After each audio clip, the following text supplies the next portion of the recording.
Assalamualaikum warahmatullahi wabarakatuh. Selamat berjumpa anak-anakku sekalian yang Bapak cintai dan Bapak banggakan.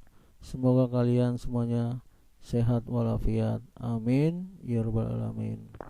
Sebelum dimulai pelajaran, marilah kita awali kegiatan ini dengan berdoa. Semoga dengan berdoa kita diberikan kemudahan, diberikan pemahaman, dan diberikan kelancaran dalam mengikuti pembelajaran kali ini. Berdoa menurut agama masing-masing dimulai.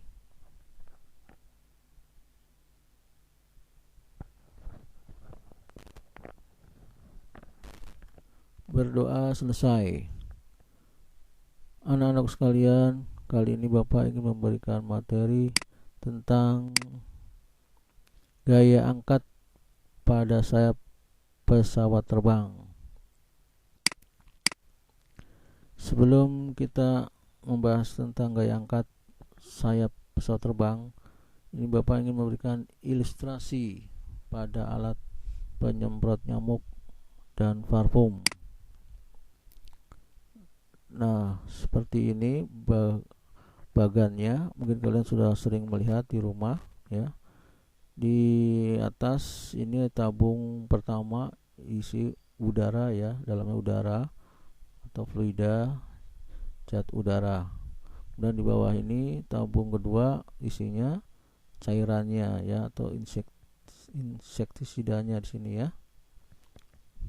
Kemudian kalau kita tekan ya, kita dorong ini ya, klepnya, maka udara di sini akan bergerak ya, bergerak atau mengalir keluar melalui lubang di titik A ini ya.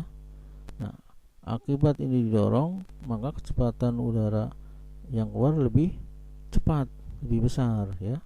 Apalagi kalau kita dorongnya dipercepat ya, dorongnya, maka kecepatan udaranya semakin besar. Nah, maka menurut hukum alam bahwa kalau kecepatan udaranya besar, maka tekanannya sebaliknya, yaitu mengecil ya.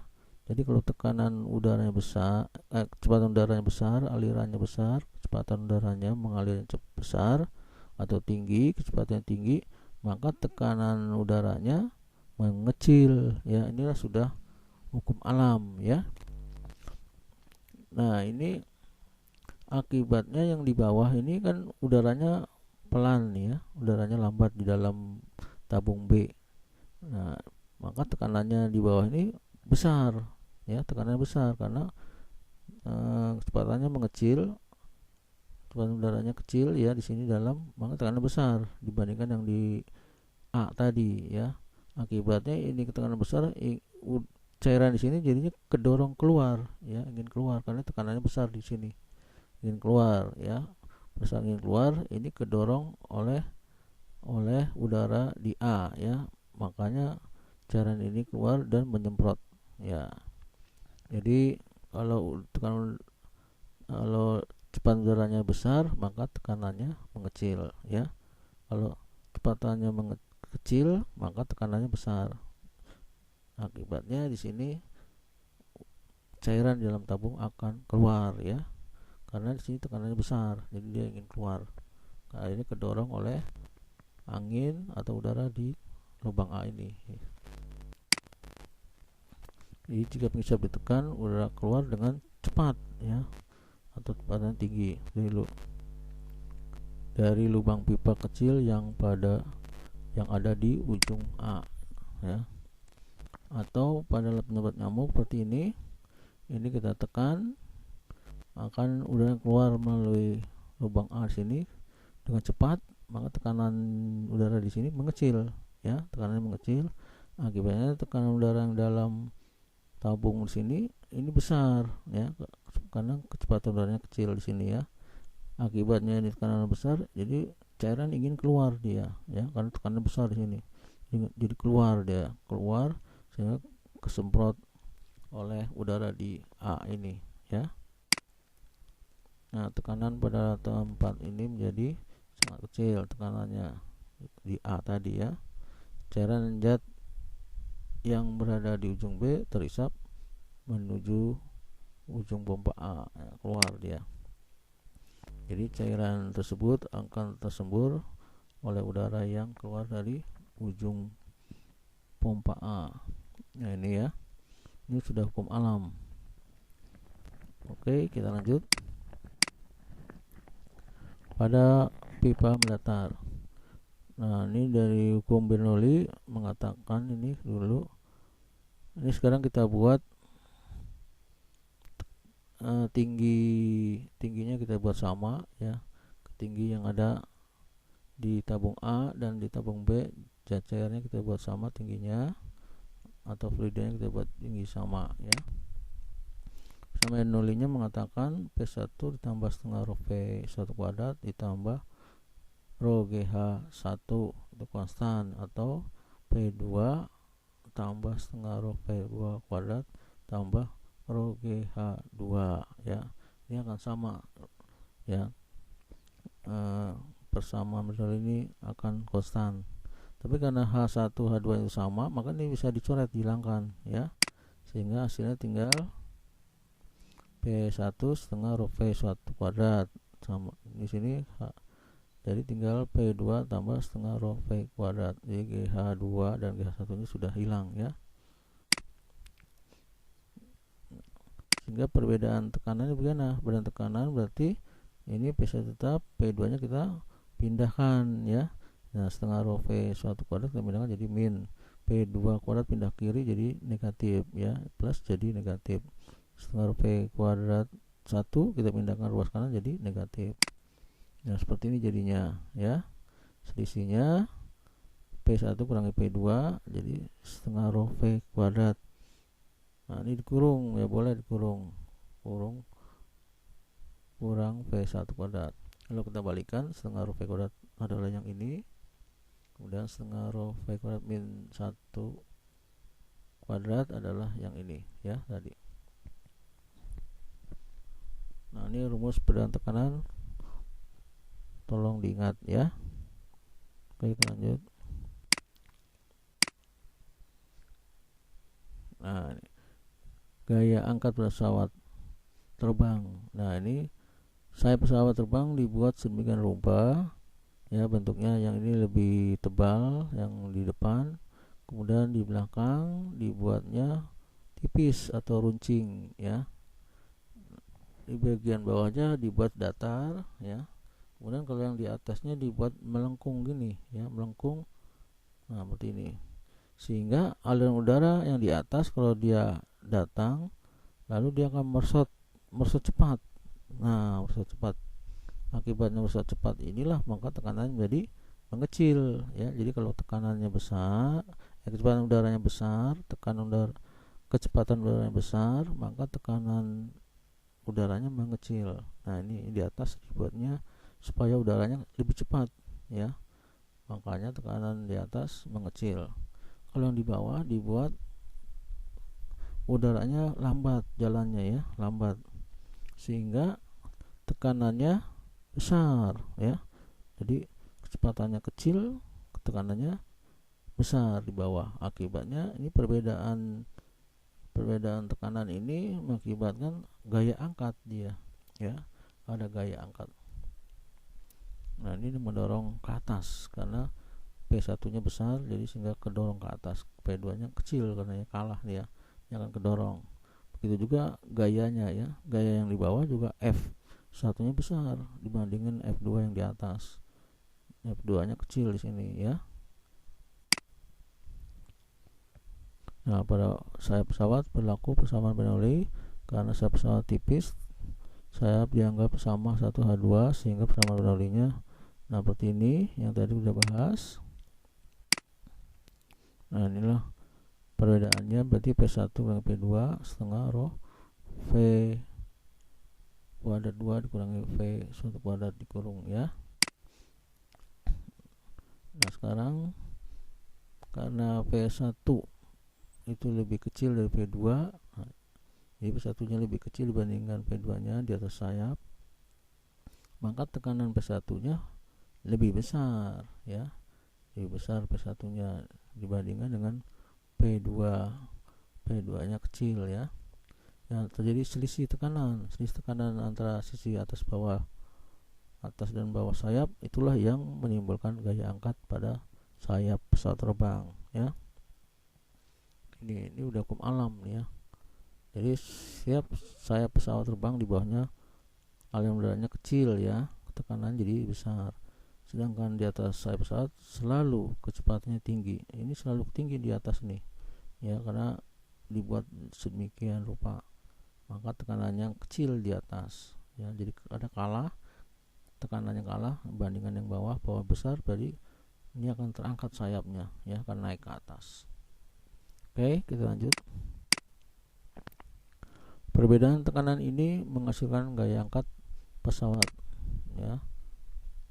Nah, jadi ada gaya 1 di bawah sayap dikurangi gaya di atas sayap ya, F2 nya. Rumus tekanan kan P sama dengan F per A ya, berarti kalau mencari F sama dengan P dikali A ya. Nih P kali A, tekanan dikali luas penampang. Karena F1 maka ini P nya P1 kali A. Karena ini F2 maka di sini P nya jadi P2 kali A. Nah, A nya sama, kita bisa keluarkan ya, A nya sama. Jadi P1 dikurangi P2, A nya kita keluarkan ya, seperti ini. Nah, F kurangi F2 kita sebut dengan delta ya, atau segitiga A.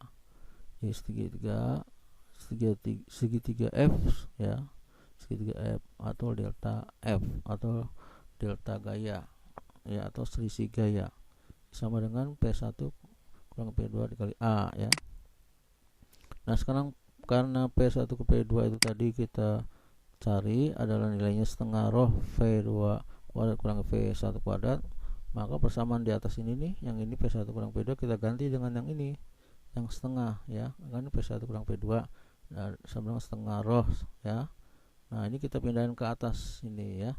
Jadi P1 nya kita ganti dengan setengah roh seperti ini, maka gaya angkat itu adalah delta F. Ini P1 kurang P2, ini kita delta F gaya angkat, P1 P2 nya kita ganti yang setengah roh ya. Ini kita ganti setengah roh V2 kuadrat kurang P1 kuadrat kali A nya luas penampangnya. Nah, inilah rumus untuk gaya angkat ya, dimana F1 itu gaya dorong sayap pesawat ke atas, jadi di bawah ya, dorong ke atas dengan 1 Newton. F2 tuh gaya dorong sayap pesawat ke bawah ya, jadi gaya dorong sayap pesawat ke bawah dia untuk F2 nya ya, 1 Newton. P1 tekanan pada sisi bagian bawah sayap, tekanannya di bagian bawah itu tekanan ya, di bawah sayap, satunya Pascal atau Newton per meter kuadrat. P2 tekanan pada sisi bagian atas sayap ya, satunya Pascal atau Newton meter kuadrat. A kapital adalah luas menampang sayap ya, satunya meter persegi. P1 kecepatan udara di bawah sayap atau meter per sekon.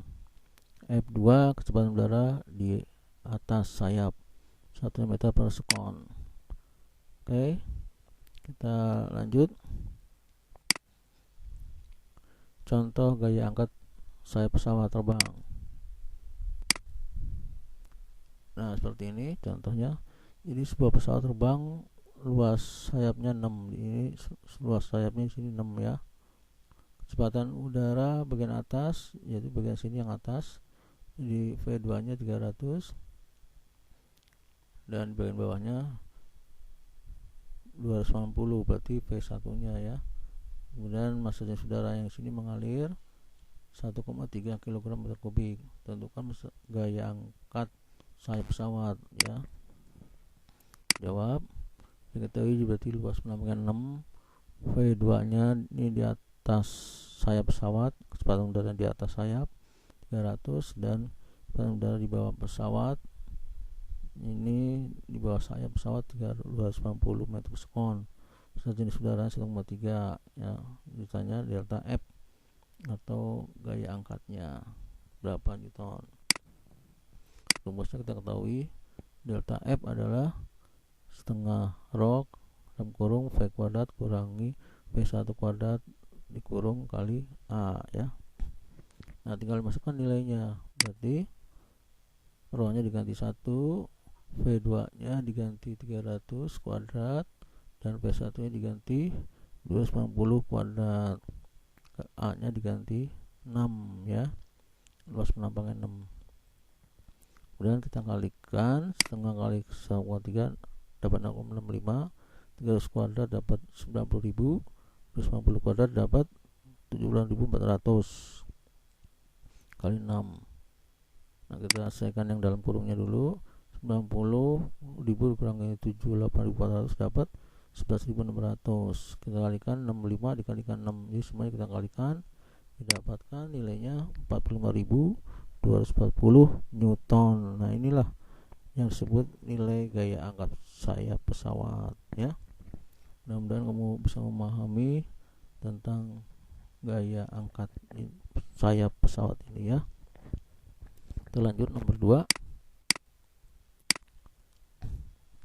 Jadi kecepatan aliran udara bagian bawah sayap pesawat adalah 80. Jadi yang sini bawahnya P1 nya ya 80. Perbedaan tekanan pada sisi bawah dan atas sayap adalah 401.800. Ini ada selisihnya, P1 kurang P2 nya selisihnya segini ya. Massa jenis udaranya 1 kg. Tentukan kecepatan udara di sisi atas sayapnya. Jadi V2 nya nih cari nih ya, di atas sayap. Jawab. P1 nya 80, selisih tekanannya tadi P2 adalah 401.800 dan rho 1. Ditanya kecepatan udara di atas sayap pesawat ya, yaitu V2 nya dicari berapa meter per sekon. Rumusnya sisi tekanan tadi, rumusnya P1 kurang P2 setengah rho V kuadrat kurangi V1 kuadrat ya. Itu rumusnya. Tinggal dimasukkan angkanya. Jadi P1 P2 tadi nilainya 401 kurang 800. Nah, sisi tekanannya ini ya, sisi tekanan setengah rho nya diganti 1, V2 kuadratnya dicari, tetap ditulis, V1 nya kita ganti dengan 80 nih ya, 80 kuadrat. Nah, kita buka 80 kuadrat ini dapat 6.400 ya. Setengah kali 1 berarti setengah tetap ya. Kita buka kurungnya, setengah kali V2 dan setengah kali 6.400. Setengah kali V2 berarti setengah V2 kuadrat, setengah kali 6.400 dapat 3.200 ya, kurungnya hilang ya. Nah, kita pindahkan min 300, min 3.200 pindahin ke ruas kanan menjadi plus ya, jadi plus. Setengah V2 tetap, ini dapatnya jadi 405.000 ya, ini jumlahnya setengah V kuadrat.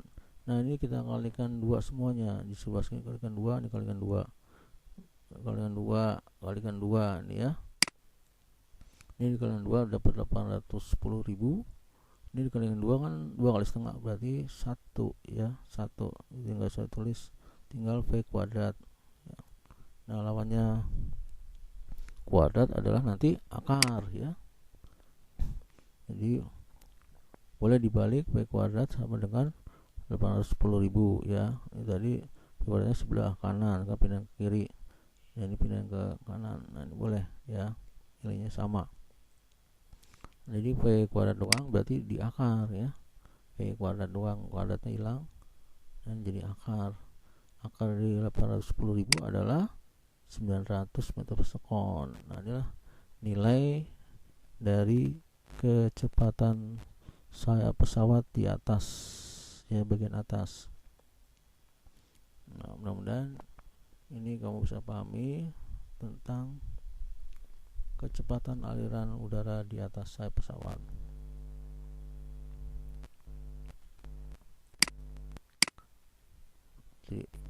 Terima kasih atas perhatiannya. Semoga ini bermanfaat, dan mohon maaf bila mana ada perkataan yang salah. Akhir kata Bapak ucapkan Assalamualaikum warahmatullahi wabarakatuh.